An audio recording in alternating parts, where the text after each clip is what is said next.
Hello from Istanbul. Hello from Istanbul. Bonjour, bonjour. Nous sommes à Istanbul. C'est un point English. important. It's a big point for our journey because yes, it's 1 week, and we was really happy to arrive here. Bad things happening. Yeah, lots of ups and downs. And we want to do live today more about answering a question from the community. So if you're there, Leah, you can start asking the questions from the community today. All right, so one of the questions that was asked a lot was about your bags.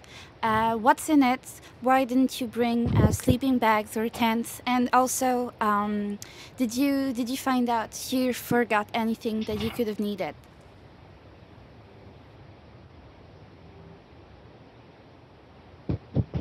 Okay, so the big question, what is in this mysterious bag, right? 30 liters bag, very small, very like minimal, and very the basics, 2 slips, two shorts, 2 socks, 2 pair of jeans, 1 white shirt for each of us, and very simple thing. One of the most important thing that we use every day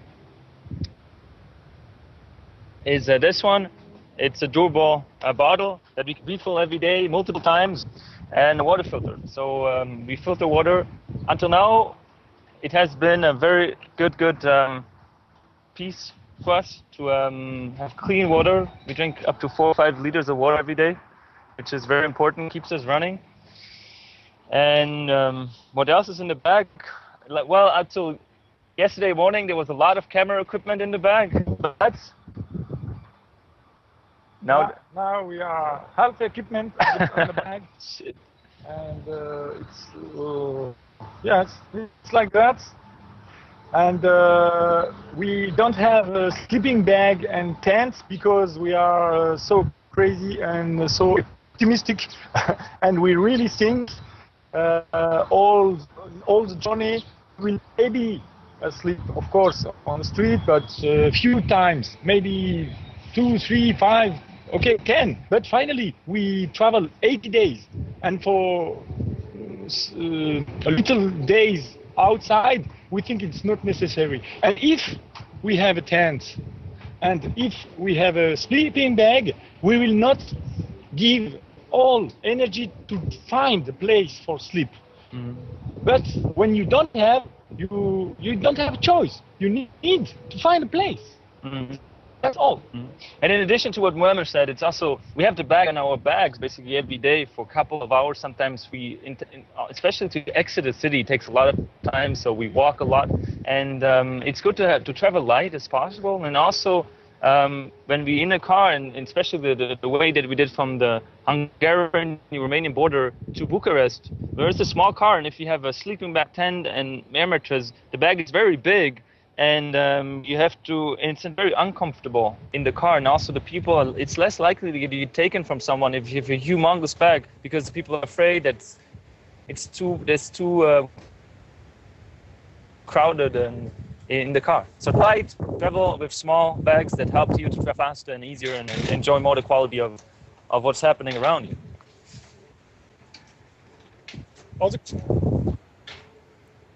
All right. Another question was about the preparation of your trip, about the insurances and the visas. How did it work? How long did it take? Things like that. Okay. So 2 major things. Insurance. If you believe in vaccinations, do all the vaccination needed. Go to the Trope Institute. I did it in Berlin. I got all the vaccination needed. It was 3 cycles, and it was tough because sometimes you get fever, you get muscle problems. But it's a thing that every traveler has to go through to get your basic vaccinations. And then visa. We got sponsored 2 visa. Germans and French people and general members of the European Union got really lucky in terms of visa. We only need 2 visas for India and Pakistan. So apply there early and see what the difficulties are. I think more about the challenges to receive a Pakistan visa. Yeah, in France it was more difficult to have a Pakistan visa, But thank you very much to Eric Bonem and Tamara from Tamara, because he helped me a lot for this visa. What's the preparation for one trip like this? For me, it was very long, because I'm thinking to make a trip around the world like 5 years before. And it's not easy to cut everything in your normal life, your flat, electricity, insurance, your car, your phone, your friends, your family, your love, and all of this, it needs really, really a lot of preparation. It's not really easy. Yeah. On my side, in terms of preparation, if you want to go, everyone who's in the audience want to go on a long-term journey, do you have the same signal in there? Is it us? Okay.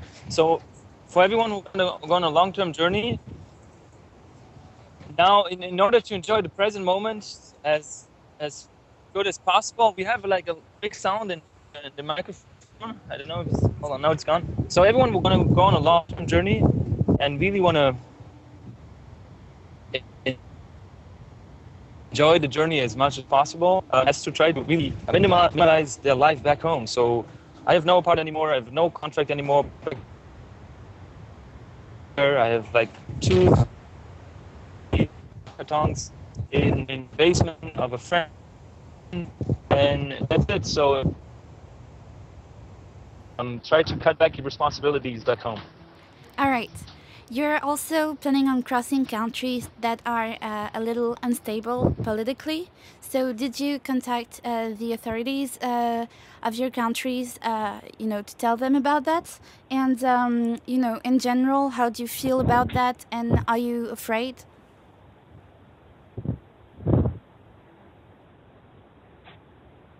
Can you repeat the question? I'm really not. For the moment, we are not afraid. Really, we know it will be sometimes. For sure, we are ready for hard moments. But really, it's really strange. Inside me, I'm really, really relaxed. And also, when it's hard moments, I really know inside me there is something good energy would say always, okay, it will be good, you will do it, you will finish your talent. Okay, no problem. Yeah, I think one example came to my mind when we've been in the Romanian border. It's so funny to travel together with Muammer, because we were kind of lost, it was raining and all this kind of stuff, and he walks up to the craziest people and says, "Hi, optimistic traveler, how are you? Where are you going?" So I think in a very difficult situation, don't take yourself too serious and laugh about the situation. It helps a lot to not be afraid and to relax. And now, for me being here, for us being here, and especially for me being here with him in Turkey, it's crazy because the Turkish people, they have a great bond and sense of nationalism and sense of community, which I really enjoy sharing with them. And I have I'm not afraid at all to cross country and to travel to Iran. When you travel a lot, it's when you go home or when you go work, you know the road, and you are not afraid really. You know this road, you know this country, you know your city. And when you travel a lot, finally all countries, all cities is like your home, and you can cross, and don't be afraid. Yeah, in the end with this is like, after 7 days on the road, optimism is growing much more. So I think after the journey, or like even like in 1 week from now and 2 weeks from now, well, we've already been to difficult situations and we know life always goes on, it will be fine. It will be fine. Have you already done a trip of this kind, even with money or without time limitation?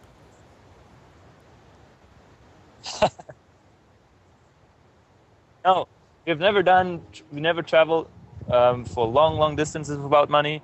We never traveled before with together. We traveled a lot. Muhammad traveled a lot. I traveled a lot, but in different kind of ways. So that's why this trip was such a big experiment. And we were happy that the 7 days it still feels comfortable and we have moments of joy and happiness and complete surprise and sadness again and surprise. Yeah. Next question. Yeah, very good. How is it going usually with the people that you meet? Are they rather, you know, open-minded and talkative, or are they rather scared?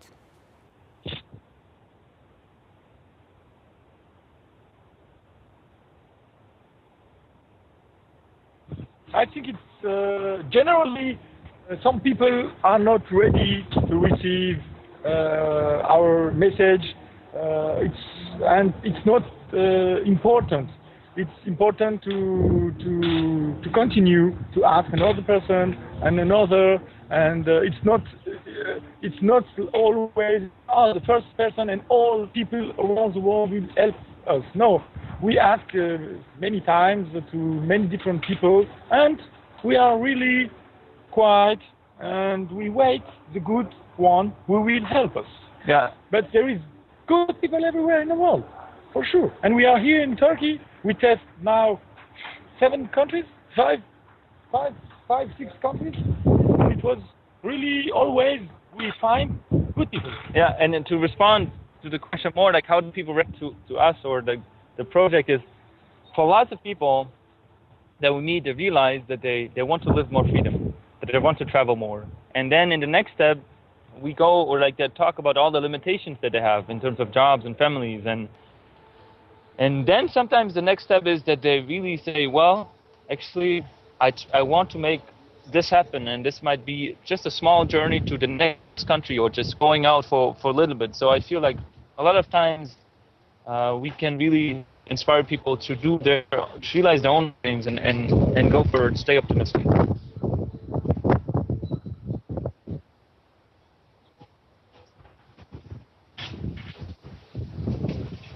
All right, thanks. Well, that was the last question. Now, is there anything else you'd like to add or to tell the people watching you? Say it again? Is there anything you'd like to add, you know, or to tell the people watching you right now? Turkey is a great treat. If you want to do such a trip, definitely travel somewhere where it's warm. Linz has such a difficult moment because it was raining and it was cold. And just aiming to sleep under the bridge where it's raining and cold is totally different. And now being here in Turkey, the sun is shining upon us. It relaxes the situation much more. Travel in the summer, travel with a friend, because the energy keeps up and you help each other a lot. Travel light, travel with small bags, drink enough, and learn basic words of foreign languages. Basic words of foreign languages. Just because I lived in Berlin and thanks to my haircutter, I really learned some basic words, and I realized to which point it already helps me in Turkey to just know how to introduce myself and talk a bit. I don't understand the question. What is another message you want to give to the audience? Something that you learned so far? Or? Yes, don't be shy. Don't be shy. Speak with the people. And when you speak with people, when you give time to the people in all countries, the magic coming. Thank you to Armada Hotel who invite us tonight. Armada and Nedim Bey and all the team was really perfect. It was really important for us to sleep good tonight after 1 week, because this sort of traveling gets a lot of energy all the time, because you need to find a car. In the car you need to speak. You speak, and we like speaking. After we stop, we need to find food, and we speak also with the people. After you need to find somewhere to sleep, and always looking after the something and speaking all the time. It gets a lot of energy, and it was really important to relax today, this night in Istanbul. And now we are ready to cross to Asia. To Asia. We will change continents today in few hours, and we saw from here. We saw Asian continent. We need also only to cross the Bosphorus. And yes, see you in Asia. Hold on, I just want to say a couple of things. In terms of the the communication with the audience, there are going to be more videos. So we're going to do some small videos, and we're going to do more pictures for the countryside. And if you have any kind of suggestions, what kind of things you want to see more, just write us. We have a big team in Strasbourg sitting. They give us all the feedback. Thanks for Strasbourg. Thank you for Boulevard Production. And it's a learning experience for us, as I think for you guys. And we're ready to learn and communicate better. And we're really excited about what's lying ahead of us. Thank you. Thank you.